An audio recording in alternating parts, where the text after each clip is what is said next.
Ito ang one card reading mo, Libra. Merong magandang balita na darating dito na hindi mo inaasahan.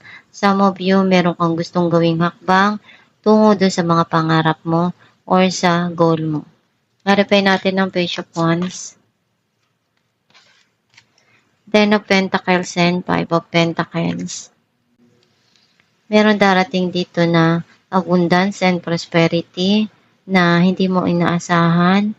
Kung ano yung naramdaman mo sa nakaraan na kalungkutan or kung nabibiting ka sa panggastos, unti-unting magbabago yan at magkakaroon ng financial stability or grow sa karir mo at doon sa mga dumarating sa buhay mo, nagiging stable yung relationship, nagiging maayos yung connection ng pamilya sa isa't